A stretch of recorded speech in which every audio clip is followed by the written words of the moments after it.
which is the Black Environmental Leaders powered by CommEN Strategies. And tonight we're hosting the Ohio Informing Energy Choices around the impact of carbon emissions on our community and what that looks like. So I'm so thankful to have everyone here today. I guess I can start by introducing myself.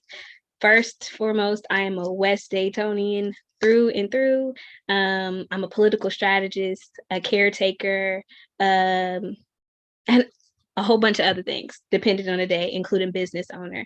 Really excited to be here. Have been working in the environmental justice spaces for about the past year, and really excited to present to you tonight the panel that we are going to discuss on what is carbon emissions, what does it look like, and how does it show up in our community. So before we kick everything off, I would love for us to go around and introduce our wonderful panel of dynamic speakers. So first, we are going to start with Representative Brent. How are you doing today? She's one of our State House representatives, and I'll kick it over to you. Hi, Jasmine.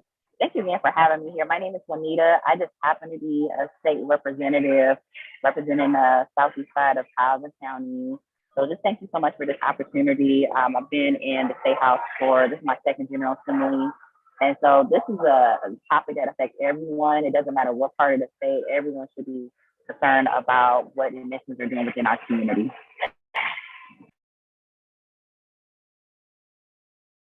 All righty, and next we'll have Cam Hardy of the Better Bus Coalition.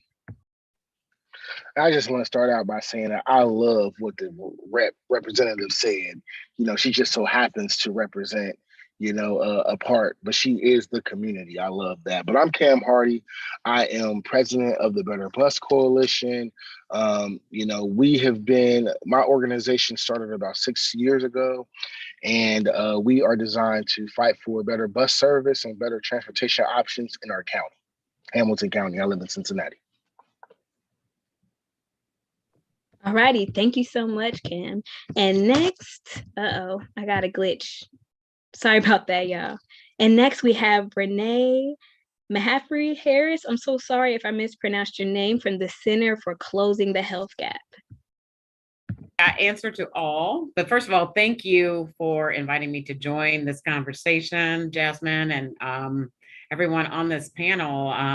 The issues of environmental health are, I feel like, one of those conversations that we don't have in the way that we need to, so that we understand what we're breathing and how it's impacting the length of our lives. So I'm happy to be here representing Closing the Health Gap, as well as the Ohio African American Health Disparities Coalition with the Commission on Minority Health. So I look forward to the conversation. Yes, and I'm a personal fan of public health. It's like one of my many literal hobbies. So thank you so much for being here, because we need to talk more about the health impacts of what we breathe. And last but not least, Yavanka Hall from the Northeast Ohio Black Health Coalition. Hi, I'm Ivanka Hall, Executive Director of the Northeast Ohio Black Health Coalition. We are a social justice organization that focuses on African American disparities in education, employment, housing, and health. Environmental disparities is a piece that is very important to the work that we do, particularly our work around lead poisoning and the impact on African American children. So thank you all for having me. Thank everyone for being here. And so again, what we're here for today is to, number one, talk about carbon emissions and the impact that it has on our communities, what our communities look like. But number two, what we're also here to talk about is a bill at the State House, y'all. And this bill, what we're talking about, is called EJA, or the Environmental Jobs and Justice Act. And this is a bold, comprehensive policy that really centers what equity looks like when we're talking about renewable energy, when we're talking about the impact that it has on our community. But also it makes sure that our community is actually at the table when it comes to what these policies look like, how they roll out, but also the economic opportunities that it can bring into our community. But before we even begin to have that more complicated conversation and we get to engage with our wonderful panel of experts, I just wanted to take this time to talk about what is carbon emissions and why is it important that we discuss this when talking about environmental justice, right? So carbon emissions is sometimes referred to as greenhouse gas. And basically what this does is when we use fossil fuels or natural gas or anything is burned, it basically burns our atmosphere. So these carbon emissions are like the number one perpetuator for global warming, which contributes to climate change. But you can ask yourself, well, what does this have to do with why we're showing up to here today? We're talking about environmental justice. We're talking about our communities. We're not concerned about the atmosphere. And I would say, I know. But that issue is that this isn't as far as ways we think. Within Black and Brown communities, it looks like asthma, it looks like floods, it looks like the impact on infant mortality rates, it looks like poison water, it looks like definitely hot heat waves. Like, as you know, every summer temperatures increase, but many people in our communities don't have the ability to withstand how hot it got. If we recall what happened in 2020 during the pandemic, there were a number of people who, yes, were passing away from COVID, but because it was one of the hottest years on record, they passed away at disproportionate rates too from being inside of their homes, which people were not used to, and not having adequate cooling systems, right? So these things really impact us in ways that we would never imagine. And that's why we want to take the time to talk about EJA, which is the bill at the State House, but we also want to talk about what impact do we have when talking about carbon emissions, and how can we be power brokers in our own destiny when talking about environmental justice. So with that said, I'm actually going to kick it off to our panel. And our first person that we're going to be talking to is Renee. And even though I kind of already said this, you are the expert when we talk about what does carbon emissions looks like in our community, or how does it show up like in our specific neighborhoods here in Southwest Ohio.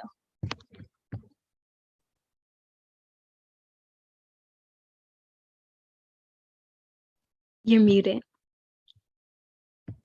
Unmute myself. I'll start over. I started off by saying I don't know that I'm the expert. I guess I'm the expert as it relates to the health impacts. And I think there are things that we just don't think about. When we think about the rates of asthma, and we look at the density of a neighborhood, and we look at the, when you put a highway near residential properties, and you see those continued aggregated increases in asthma rates, and wonder why that happened after you potentially closed a street and built more traffic through a neighborhood where there are people outside and don't have necessarily the options that you might see in a more, I guess, affluent neighborhood. When you see the percentages of, waste dump and toxic places located in our Black communities.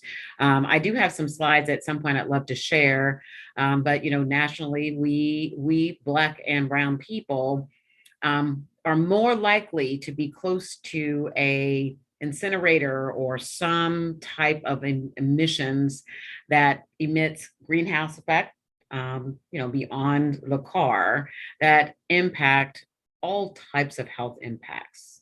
I know, unfortunately, we don't necessarily have the type of research we need around the issues that affect us environmentally. And if we had more research, we would have a lot of class action suits. So, besides going into the specifics,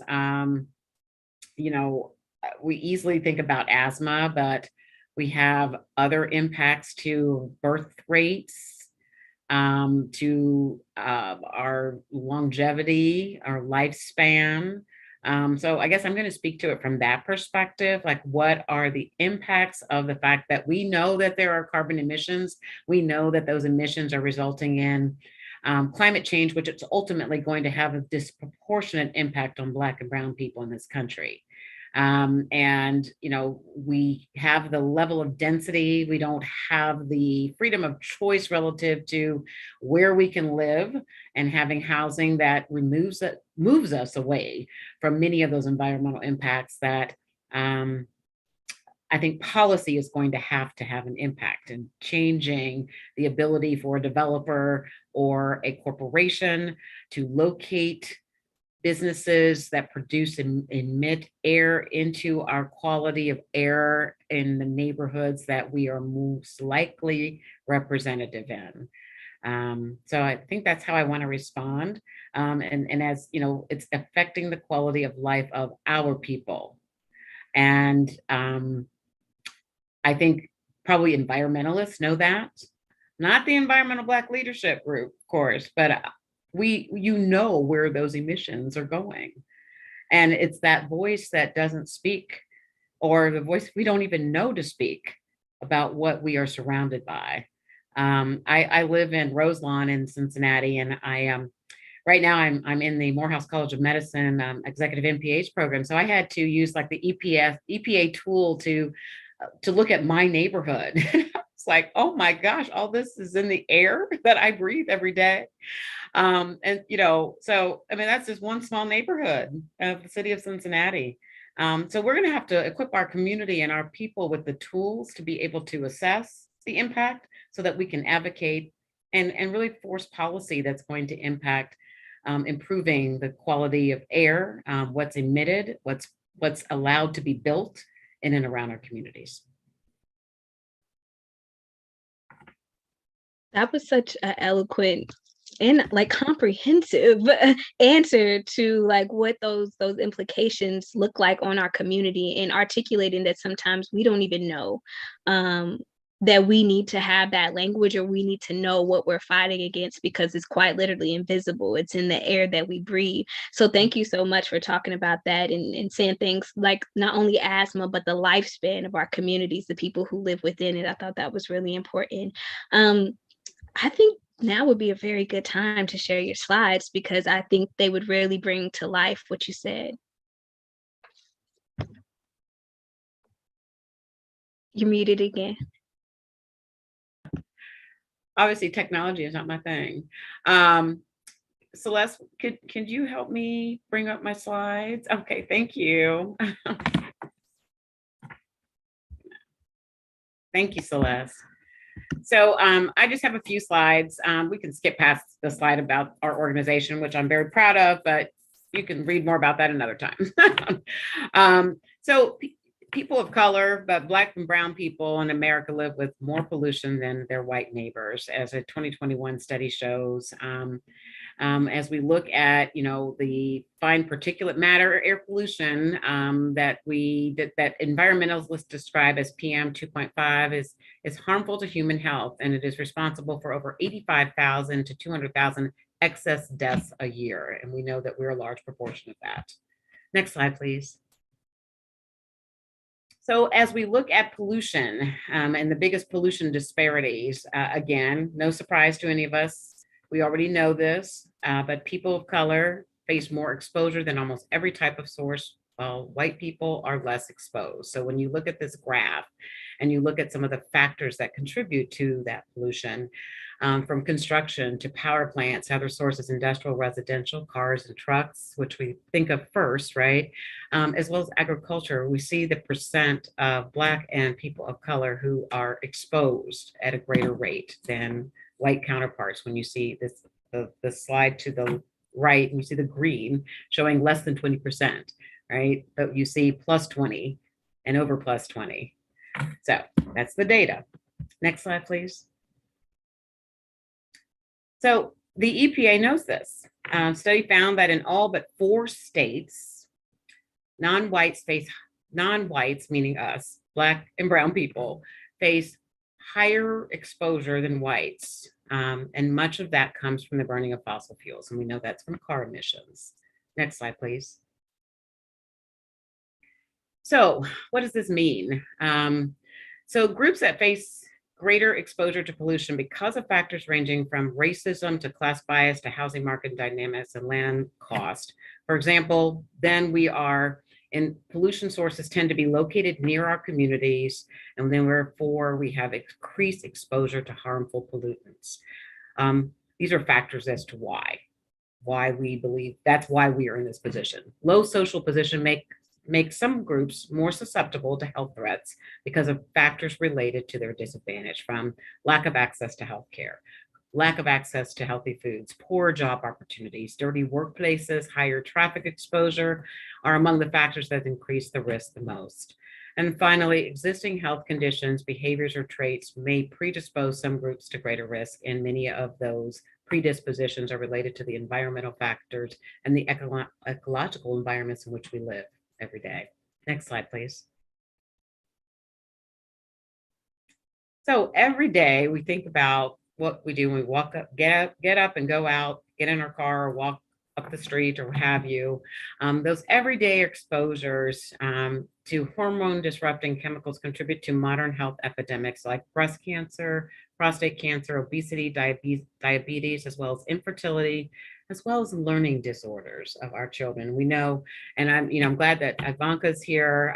Really have not had the opportunity to be in person with her a great deal, but we've been on calls together. And the fact that you are focused on lead, praise the Lord to that, because you don't even know what you're living in. And so I'm just really grateful for your advocacy around lead, because that is a huge factor affecting the environmental impacts to our children and families. Next slide, please.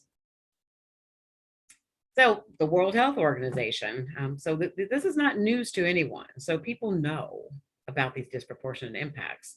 So reducing the emissions of greenhouse gases through better transportation, food, energy use choices can result in improved health, particularly through reduced air pollution. So when we think of reducing driving, reducing air travel, reducing home energy usage, local food, water use, recycling, deforestation, and drilling, offsetting. I know Cam is here, and the work that he is doing to address transportation barriers. I know in Cincinnati have one of the lowest car ownership rates in the country. Therefore, there's the dependency on transportation. But we want to make sure that transportation is emitting health, being designed in a way that it is environmentally safe for us. Next slide, please. So that's all I had to share. I think that I think most of you probably know a lot of what I've shared, but that's why this is urgent. That's why this is more than, we have to figure out how we're going to make our people, our communities aware so that we can advocate together. So thank you. Thank you so much for that presentation. I think that was amazing that you were able to fit all that information into a couple of slides to better inform us on what this shows up and what this looks like for us. And basically what I learned was it seemed to be very strategic, that we basically are downwind of most carbon emission plants and things like that, and live in higher concentrated areas where this pollution is more apt to happen, because when they laid it on top of our comorbidities, or when they laid it on top of what was already going on within our communities, it lined up. So I just wanted to drop that nugget right there about what was implied, so we can bring that to the forefront. And actually, we're going to have our second conversation go to Ivanka to actually talk about what are the health impacts of this within your community, but also how you and your organization are showing up for this fight, and how EJA, the Jobs and the Environmental Jobs and Justice Act, could really impact and fortify the work that you're doing. Thank you, Renee. You did all of our presentations for us. We good. We can go home. Look, we just go home with the map to go home and push for change. One of the things that we do know is that if you overlay the information that she has from the World Health Organization and overlaid it on the map of red line neighborhoods, it actually matches all of the areas that were redlined. The issues that we see around carbon emissions are exactly the same areas. So they're areas that have been disproportionately disinvestment, have a lot of poverty, low wealth, educational attainment, income. And so when we look at all of these things, we look at the health disparities, when we look at, heart disease, cancer, strokes, because of all of these other things that are going on. But for us, it's around making sure that we understand the correlation between why it's important for us to look at environmental justice and looking at emissions and lead poisoning. When we look at lead poisoning in urban areas, most of us have donated water to Flint, Michigan. You know, you know, they said they needed water, and all of us said, how much water can we gather to make sure that Flint has water? But when you look at what's going on in Cleveland and in other urban areas across the country, our problem is lead paint. And so in 1978, when lead was outlawed in paint, we have these homes here in the city of Cleveland. 90% of the homes were built before 1978. In our first ring suburbs, 80% of the homes were built before 1978. And so when you look at the housing stock and the things that are going on, and when you look at the other issues around infant mortality, autism, who's being diagnosed with autism, who has ADHD. When we look at the number of young people who are in juvenile detention facilities, when we look at the number of suspensions for boys and girls, we can all look back at the lead poisoning rates and say this is directly correlated to lead poisoning. So in Flint, Michigan, their rate of lead poisoning is about 7.2% of their population are poisoned because of the water. And remember, that came from trying to put a substance into the water that caused the lead to go into the water. Now, it wasn't just lead that went into their water in Flint. There are other toxins that went into their water in Flint. And so the problem is that we have a lead poisoning issue, and you're going to have other issues around cancers and diabetes and other chronic illnesses that are going to disproportionately impact those children as they age, because lead and other issues don't go away as we age. It just settles into different parts of the body. And so here in Cleveland, and when we look at lead poison, lead goes from the blood, and it goes to the bone and then into the other organs. And so when we see people later in life, so in the teen years is in the bones. And so when we start talking about young women who are pregnant, or nursing, and the fact that they may have lead in their bones and now they're breastfeeding their babies, or when they're pregnant in utero, if they're not getting the nutrients that they need, the baby takes it from the bones, because lead mimics calcium. And so lead is a great mimicker of many things, and one of the things that it mimics most is calcium. So it makes you think that you're getting calcium and you're getting nothing. There is no sustenance in lead, nothing that we need that's in lead. And so in Cleveland, our lowest rate of lead is 14.2%. So remember, I said Flint, their highest rate is 7.2%. So our lowest rate is 14.2%. We have some neighborhoods in Cleveland, Solid Village, Huff, and Glenville, who have rates higher than 49%. And we have some kindergarten classes where 90% of those kindergartners are lead poisoned. So just think about the impact on trying to teach a child that is lead poisoned. Why are kids attracted to lead? Kids are attracted to lead because lead is sweet like candy. And so once they get it, they continue to go to the sweet.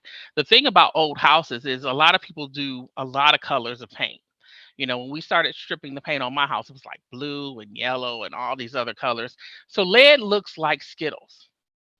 And so for kids that go to it, once they get to it, they continue to keep going back to the source. And then what happens is later on in life, when they get older, they start having issues around dementia, heart disease, and the last thing that we see more likely than not in our urban areas is kidney failure. Lead poisoning causes kidney failure. And so we look at all these dialysis centers, and the first thing doctors tell Black people is stop eating salt.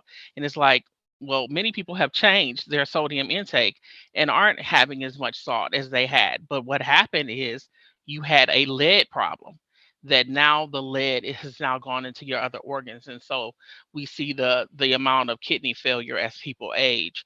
And so it is important for us to make sure that we understand that lead poisoning is public enemy number one for the African American community, just because of what it does.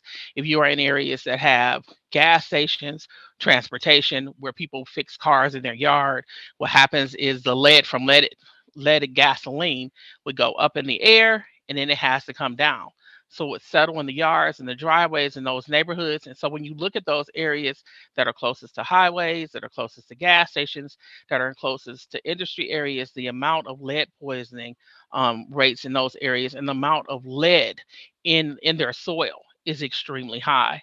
And so we have to make sure that we're addressing the air we breathe and exhale, the food that we eat, our living circumstances, and how do we make sure that we're preparing our children to live a healthier life. And I think for me, it's going back to the future, going back to how our grandparents and great grandparents fed us, beans and greens and all of those things that we didn't want to eat, actually help to bond to lead and help remove some of the lead from young people's systems. And so what happens is we don't have a lot of people that cook at home anymore. You know, a lot of people are, this is a fast food economy and people go to fast food restaurants all the time. I'm actually right now working on a publication, a cookbook for children and families for them to be able to buy the things that they need in their neighborhoods and be able to use those foods to help eliminate lead. If you like cilantro at Chipotle, cilantro is something that helps eliminate lead. And so cilantro is in the Chipotle, in the lime, in the Chipotle rice.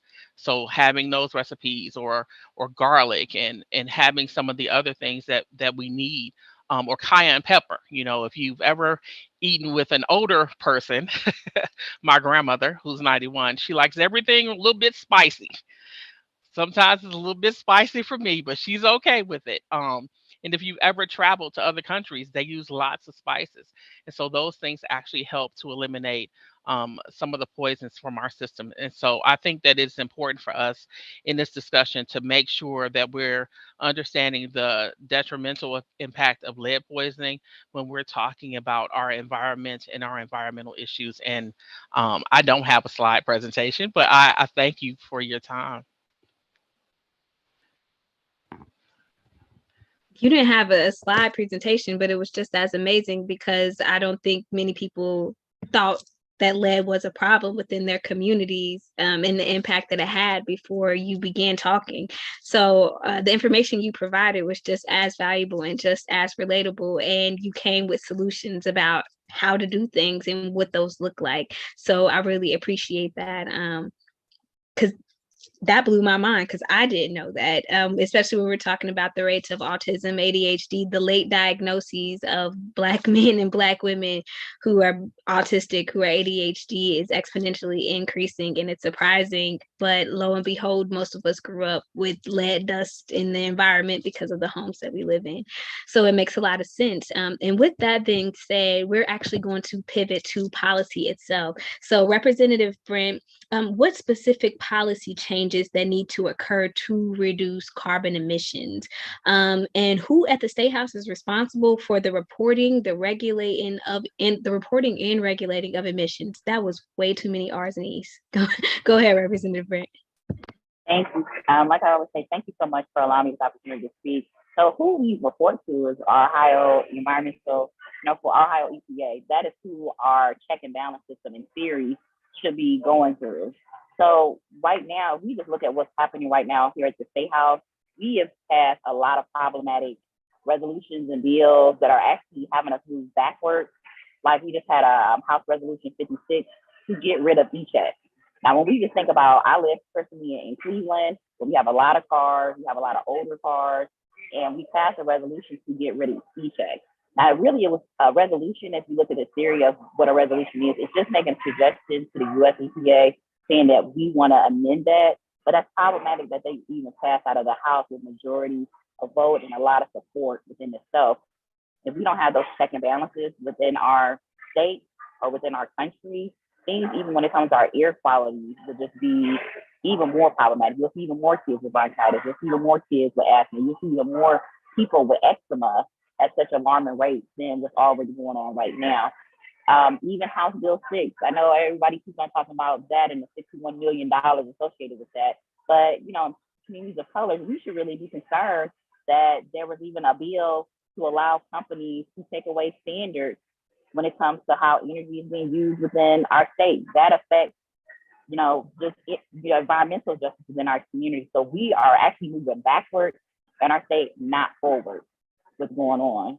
So I'm just really proud of some of the things that have been coming up, like the Energy Job and Justice Act, which I'm one of the co-sponsors for, that is hopefully we get at least a hearing for it.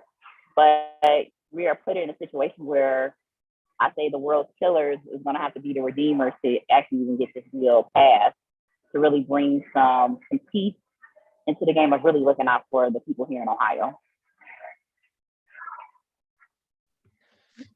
Per usual, Representative Brent, you stay saying a mouthful. I love it. Because what you said is absolutely right when we're talking about in regards to things that have passed that have been harmful, such as House Bill 6 and the impact that it has, and the fact that we know that these things exist, just like Renee said, they've been scientifically proven over and over again, but yet, House Bill 6 wasn't passed not too long ago, y'all. Just like newsflash, it was very recent history that this happened, even though most of these scientific studies around the impacts of carbon emissions, environmental justice, and who is most likely to be impacted, at least are a decade old now when we're talking about the intersection specifically of race and the impact of the environment when it comes to our communities. And I also want to take this time to say more about EJA, because we have been talking about the impacts and how it shows up for us, but we haven't talked about some of the commitments that this bill actually moves toward when we come to carbon emissions. So the first thing that it would commit to, the EJA bill, if passed, and we gonna get them hearings, Representative Brent, if we got anything to say about it, is number one, it would reduce carbon emissions by 50% by 2030 with the commitment of the elimination of carbon emissions with the commitment to reduce carbon emissions by 100% by 2050 in the state of Ohio. This is what would happen if EJA were to pass the House, then to pass the Senate, be signed by the governor, and then become law, right? And this bill would also bring economic equity into our communities by funding 15 incubator hubs that will be Black-led, that center renewable energy jobs, that would bring jobs and equity and allow us to be in the forefront of innovation around this. But I'm going to actually pivot to Cam right now, because in reference to carbon emissions and everything else, you actually have a really great story. And that is that you actually have worked in transit with the Better Bus Coalition, passing a pretty comprehensive bill for Hamilton County when it comes to transportation. Didn't know until Renee said it that Hamilton County has a high rate of people who don't have vehicles. So your work has been very integral into making sure that we reduce carbon emissions, because cars are the number one polluter for carbon emissions. So can you tell us about the role that transit plays in our community? And can you tell us how your work directly is essential to the reduction of carbon emissions? This conversation has been great this evening. I've learned so much. I've been taking a lot of notes and just, absorbing from the state rep and some of the other speakers that have went before me. Our work around making our public transportation system better, and as it relates to environmental justice, the issues go hand in hand. For us, though, the first step was to shore up how we fund our public transportation system. The way that we did it before was extremely unsustainable, and our bus system failed to get people to where they have to go. So they couldn't get to jobs, they couldn't get to recreation, they couldn't get to appointments. You just to get across the city, it took you an hour and a half just to get from one point of the city to another, where you can get from Cincinnati to Columbus in 2 hours just by driving, or hour and a half just by driving your car. But it takes hour and a half to get to certain places in the city, so that was the first step for us, was to first shore up how we fund public transportation. As has been mentioned here, we were very successful in getting that funding mechanism changed. We got a levy passed, the first transportation levy in the history of our county. And so now the next step goes to implementation. And so we have been working with the Transit Authority on different fleet of vehicles, particularly the buses and what those look like. No point in buying gas guzzling buses anymore. It's time to invest money in more greener energy buses, hybrid buses, things like that. Looking at different fuels for the buses. I mean, these things are just enormous. And then, we could take smaller steps, do things like, I remember when I was a kid, and there was every summer there was a cleaner air campaign that Cincinnati Metro ran, where they gave you reduced fare and free transfers to ride through the city the entire summer. I think that some of those initiatives and programs need to come back. We need to encourage people to, ditch their cars and take public transportation every now and then. I think with the high gas prices, we're starting to see some of that, but we need to encourage it even more. I think that I understand that riding a bus all the time for everyone isn't realistic. People got things to do. State rep, it's just unrealistic for her to be on the bus trying to get the state's business done, while also, trying to ride public transportation. Unrealistic. I take the bus. But my point is, But my point is though, is, when it comes to, talking about the energy and things like that, that is where, those voices, are very important. But also, no one is suggesting to, get rid of your car 100%.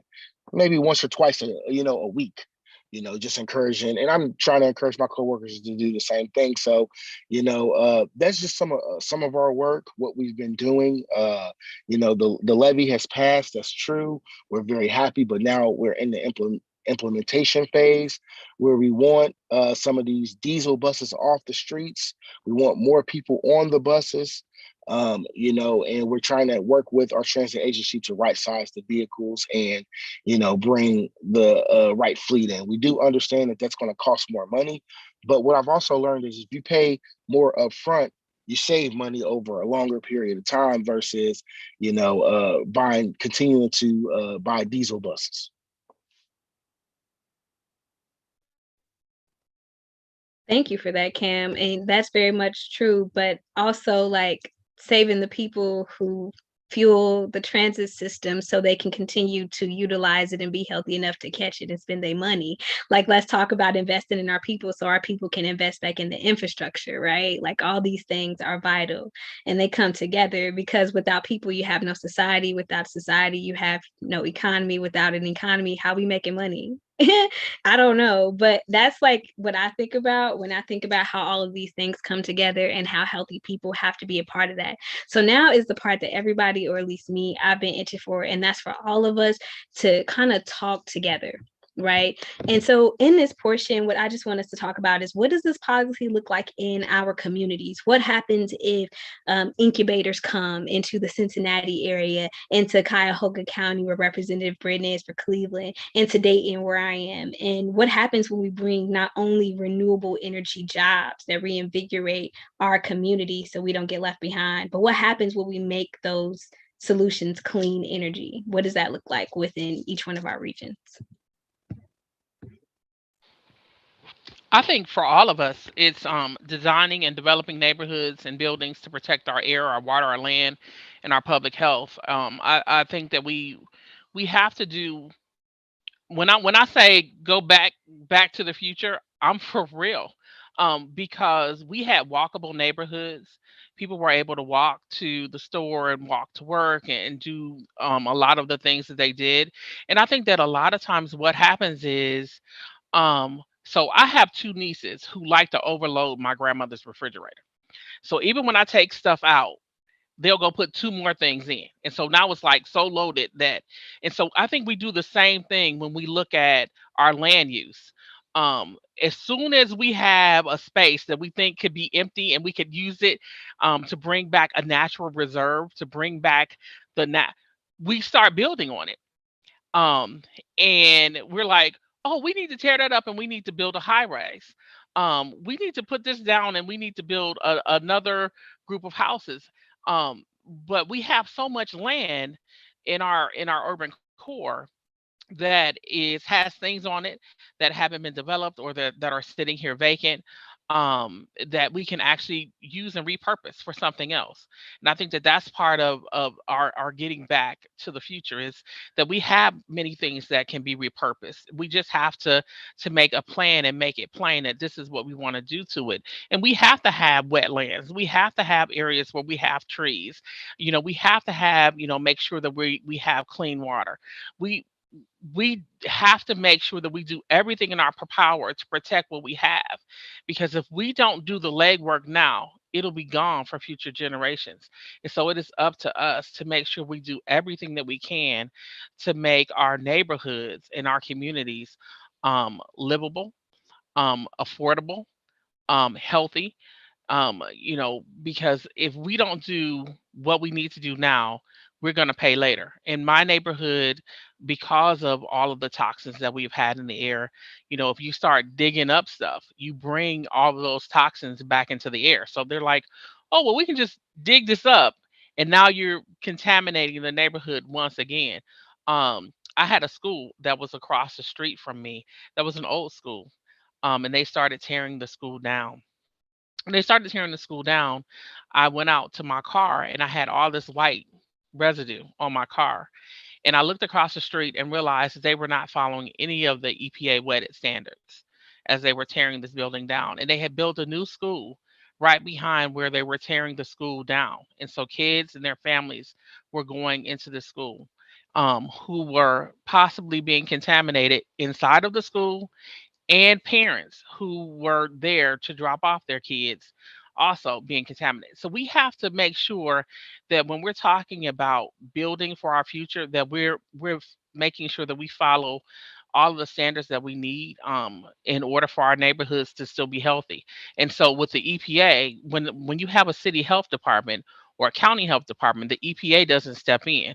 And so for us, I think that we also need to make sure that there's a policy that when we're doing certain developments, that the EPA has to have oversight, of our local health, departments, because um, the neighborhoods that are suffering the most are ours. They're urban communities. And so that's my say on what I want to see around designing and developing neighborhoods, for the future. Yeah, and I would like to piggyback on that. I agree with everything that was said. I know in Cincinnati, a big issue that we're talking about right now is housing. And I think that, these efforts go hand in hand. I think that, it was mentioned about the parks and the green space. I live downtown. I live in downtown Cincinnati. There ain't a lot of trees. There aren't a lot of, we have a few green spaces, but there's not a lot of that stuff. And I would like to see that. I would like to see more green space, and more equitable housing, across all 52 neighborhoods of our city, and not just in the more affluent ones. And I would also agree that we definitely need to be. I want to do more research on the EPA, locally, and what is their jurisdiction? What do they do? You know, yeah, and just do more research and see, how they play a role into what development looks like in our city, and what, housing looks like in our city. And I'm going to piggyback on Cam and Ivanka, because I think the next piece of all of this is how we educate each other. Because I think when we, I think about the food desert conversation that has been in our country for decades, right? And I remember when we did a campaign with many other partners, people seemed to be shocked over the fact that the people who lived in food deserts didn't know they lived in a food desert because that was their reality, right? And so until so I think one of the other piece of this, and both Ivanka and Cam have talked about two huge elements, right? Which is what should happen to build environments that are healthy for us. We need to understand what that means. We need to understand what we're living in. And I'm not saying that's going to be easy. But, rather than a parent going to school and that principal or whomever or instructor saying, well, your child has ADHD, they need to get on medicine. So maybe we could look more at, let's look at the environment and let's look at the policies that we need to have passed to protect our families, because unfortunately these are systemic and structural factors that have persisted for decades. And until we have the knowledge and the awareness so that we can speak about the impact to our lives, and when that happens, it is harder to put the genie back in the bottle, I believe. Flint, Michigan, it happened and everyone in the country knew about it, but I bet there are a whole lot of Flint water issues across this country, no doubt, right? Because we don't know what we have been exposed to. We don't know what we continue to be exposed to. We don't, and when we think about, you mentioned EPA, when you think about new construction, and when you think about what's being built or what manufacturing industry is in and around us, and I think of Winton Terrace in Cincinnati, which it's a tragedy, because it is a neighborhood that has been surrounded by big business building product. And there is evidence and data to tell you about those health impacts that have been documented over time. And so we got to tell the story, and we got to educate each other so that we can build our own ability to talk about what we need in a way that it mobilizes all of us. And I'm saying that I know it, in my head, it sounds simple. I know it's not simple, but when people begin to understand that this is not all about you and what you've done, because that's usually how it's presented, as though it's some deficit for us, but it is not our deficit.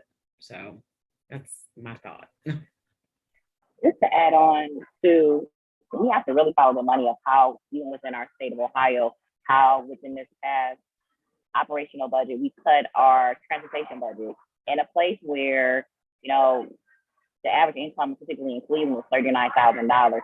How are people able to afford a car and get around from one place to another? I know the gentleman spoke about Hamilton County, but we are dealing with the same issue, Cam, here in Cleveland, Ohio, where the cost of living is just not affordable, but we cut our transportation budget because I had colleagues who literally stood on the floor of the house saying no one uses public transit, but they're living in the most rural area in the world. Like, what public transit are you being exposed to that you're trying to say that in Cleveland we don't need buses?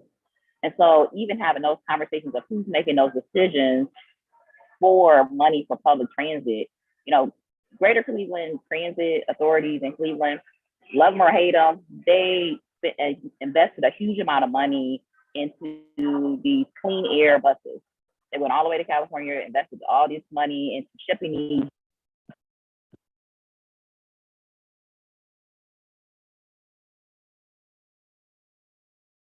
Representative Brent, I think we lost your audio.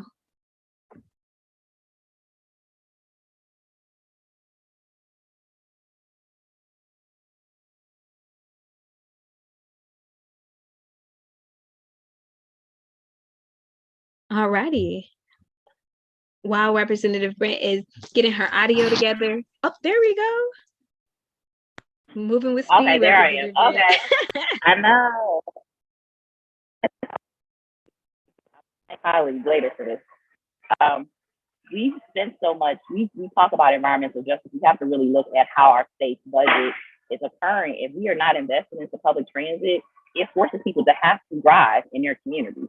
Those are like those basic things. If we really want to cut things down, we have to increase the necessary money for public transit, and we are cutting that money down. We're also increasing the amount that people have to even use for their car registration because of a gas tax.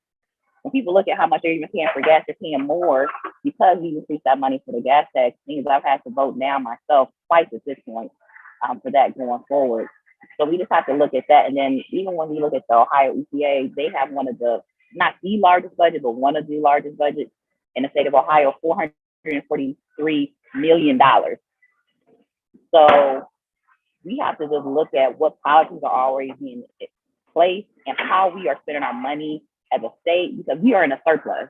I always like to tell people that Ohio is living in a surplus right now, and how we treat our people is how it shows up within our budget. And we are not showing that we care particularly about Black people. We just want to call a spade a spade. A lot of the things that are on the books for our laws are rooted in racism. And so we have to be honest with our legislators that if you're not talking about the concerns of Black and brown people within our communities, then you are not really trying to do justice for Ohio. And that's about right sizing of how we are putting money into public transit, which is our transportation budget for the state of Ohio, which got cut. And also when we put up stupid resolutions to get rid of e-check. So how much do we care about Black and brown people if you want to get rid of e-check, which tracks those type of things, and then also cut the public transit, and then you wonder why more people are not able to get to work within a timely manner.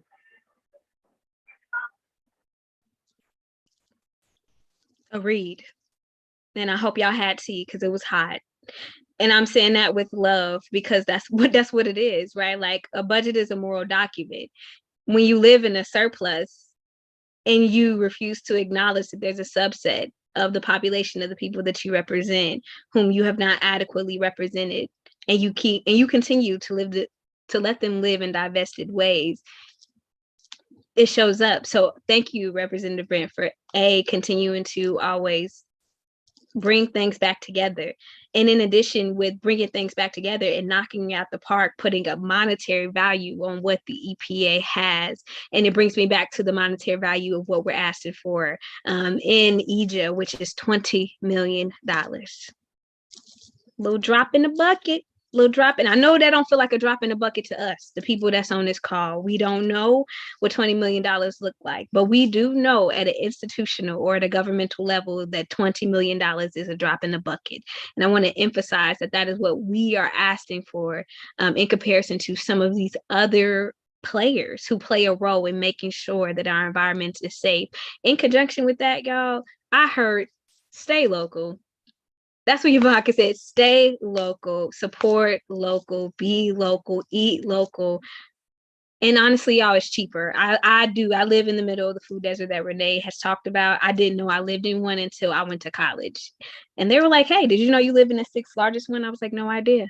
Had no idea. And I didn't care either, like at the time, because I didn't even know what that sort of oppression looked like. Because I didn't even have the language. I had to sit in sociology classes and learn about my own identity, like my own existence. So I wanted to actually put that and articulate that, because I know that that might be some people's lived experiences where you have to go outside of your communities to learn about your own oppression. And that's why we're trying to make sure that we have bills like this in place that does have executive agency, that does say that Black and brown equity is something that must be at the forefront of what it looks like. And not only that, it must be documented. And not only that, it must be released to the public. And not only that, there's 15 incubator systems that give Black-led businesses the priority to practice sustainability within our own communities by investing in those incubator hubs that clean up our communities, that bring the solutions to our communities and make sure that we can expand employment at the same time.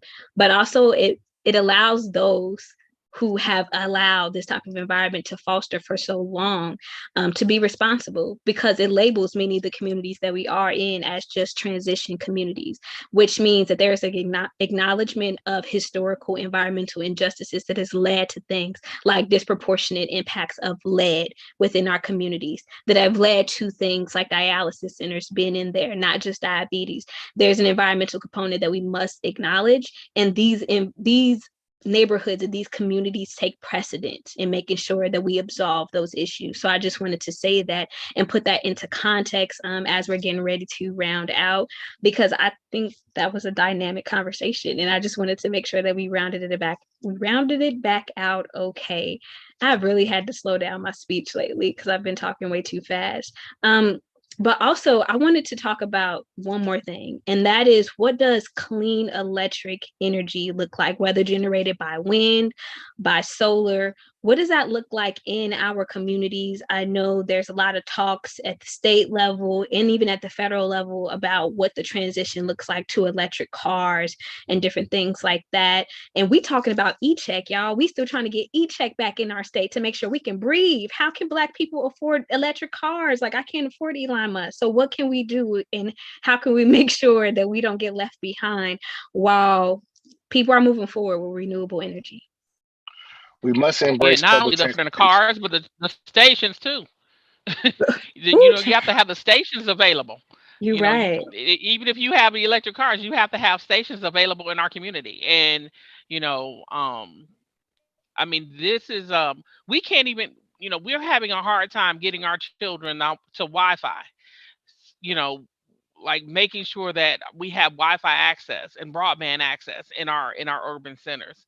And so I think for us, the bigger part of this, and I'm sorry, Cam, I think the bigger part of this is that we have to fight. We have to understand that we cannot sit and watch and wait, that we have to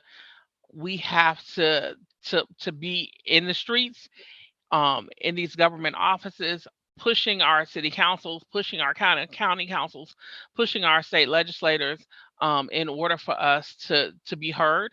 That's one of the dynamics that played out in for the people prior to us. There was a concerned citizens coalition that was formed here because of environmental toxins that were in the environment here in the 80s in my neighborhood. And a lot of the women were putting clothes out to dry then, and they had these specks on their laundry. They traced back to where the specks were coming from and found out the community had been being polluted by a manufacturer who was dumping things into the sewer. All of those women are dead. Those women that fought for us, they're all gone. Most of those people in that neighborhoods died of cancers. And so we have to make sure that we're fighting for our next generation. For me, I talked about having allergies. And so we know that this is an environmental issue. COVID is an environmental issue. We know what happened when we did go in around the environmental issues, but we know what happened on the outside environmental issues when those plants were forced to close because of COVID. The air quality improved. Certain flowers came back. We saw butterflies that were different colors. And so we have to be willing to make some change in our community. We have to be willing to fight for change. Otherwise, we're going to always be at the losing end of these battles. Oh, I absolutely agree. And what I think that change looks like is we first have to, it's a must that we embrace public transportation. Whether we ride it or not, it's something that it's a public service. I have been really hammering our politicians locally. I mean, we bless police and fire, like it's the second coming of Jesus. Well, I believe that we have to put that same emphasis into our public transportation system. Another thing too is we have to lean on our elected officials about housing. That is a big issue in our city right now is housing. We need to ensure that people that are in the city are able to stay in the city and they are not pushed to the suburbs where there are less access to grocery stores and less access to opportunities, where you have to have a car to survive and things like that. The time is now. I love the attitude of fighting. That's my middle name. I love to fight, for the right things, of course, and fight for what's right and fight for the people. And so, as long as I'm here, I'm going to be down at City Hall and at the State House, making sure that the priorities are right, and you got to let them know that we're not going anywhere. Persistence is key. I just wanted to add to that in saying that I think that one of the opportunities and one of the things that I think we had to do during COVID was work together. And I think for us as Black people, it is time for us to understand that we all have gifts and assets, and these issues aren't going away unless we come together and recognize all the different strengths, from how we get behind Representative Brent, how we have to do that, and we have to be strategic about it. And, when I look at what Ivanka's doing in Cleveland with lead, just think about what that looks like when you have the factors that contribute to that issue. We come together and we're one voice, no matter what we may independently advocate about. When we have that voice together at City Hall, when we hold a different level of accountability, we come together, because that's unexpected. It's been a whole lot of decades of time to figure out how to keep us separated and how we go after each other and go after the dollars and fight each other for dollars. But if we understand what's at stake about our lives and the lives of our children and the lives of our families, and we understand what's impacting that, and we decide, because we have to decide that we're going to work together to save our lives, we can do it. There's no question we can do it. I think as much energy is put making us think we can't do it. So we know that there's a reason that that energy is used in that way. So it's time for us to get together and sit down and figure out strategically. So we got to pick an issue at a time, and we got to figure out how to stay together when our issue is not the issue selected. So I just believe that now is, as you said, Cam, now is the time. Now is the time. And if we didn't see it more over the last 2 years, we better really realize that it's we don't have any time left, okay? Because we're not being prioritized. We have to prioritize ourselves.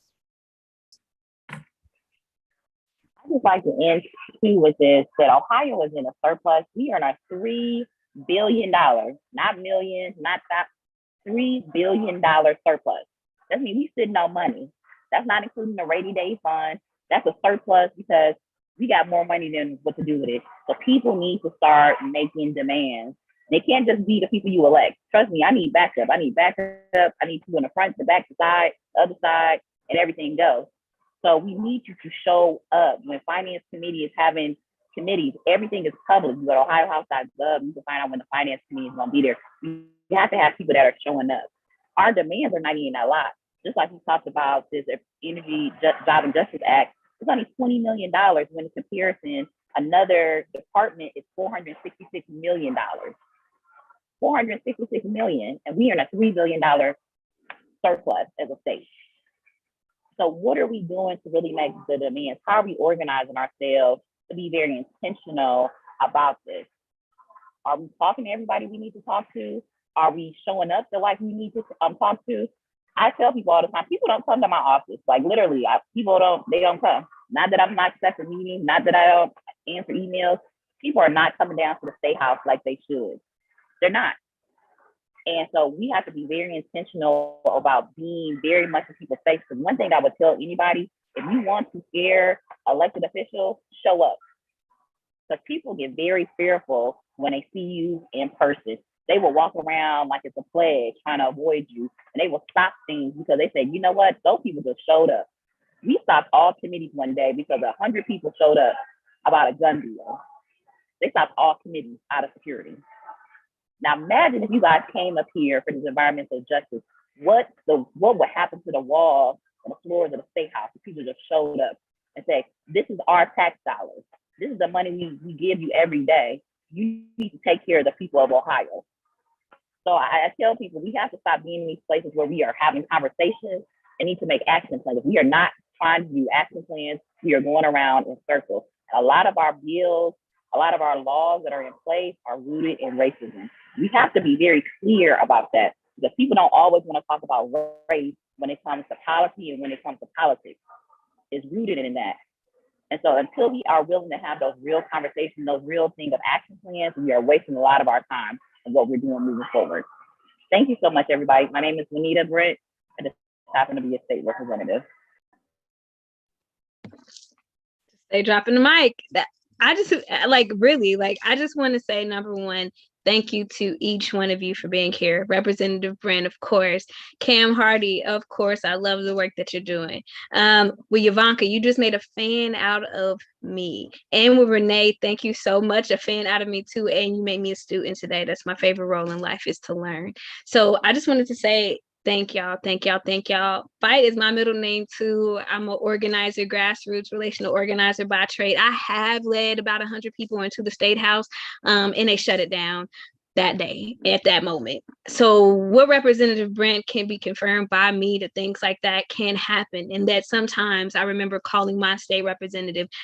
I just called him 13 times over the course of a month before he figured out who I was. And now he avoids me for other reasons too, but I'm just saying that is the impact that you can make when getting people on board for this. But also, I just want us to pivot to mindset and just believe that we are worth it as a community to be able to start to be a part of the solution when it comes to taking our health back. I'm a future farmer. I'm a future all these things where I just want to give back and pour into the earth because the earth has always loved on me. And hearing this conversation, and also knowing my own story of making sure that my own soil in my home, which is filled with lead, by the way, I wanted to say, Ivanka, is something that I could grow food out to be sustainable for my family. It's not an option. But now I'm here, just like you, showing up, using my voice to get what I want out of this conversation, which is to be a part of the solution, to grow food, but to do it in a sustainable and a healthy way. And I want somebody who is a part of the solution to be able to do it and pay for it, because we only asked for $20 million and we need it, and we're a part of the solution, and we deserve it, and we are worth it. And if you don't believe you deserve it or you worth it, if you didn't had a job for more than a year, guess what? Some of that $3 billion surplus is your money. So you need to be on it. Like, for real. Like, this is your money that they're sitting on while they're telling you that you're not a human. So I just wanted to end with that, say thank you so much. We'll be back in about 2 weeks for the next conversation, or a week and a half. Thank you so much to my panel. This was a rich conversation where we went from education to visual stories, to learning how to turn up at the State House, to figuring out how we can be a part of the solution, like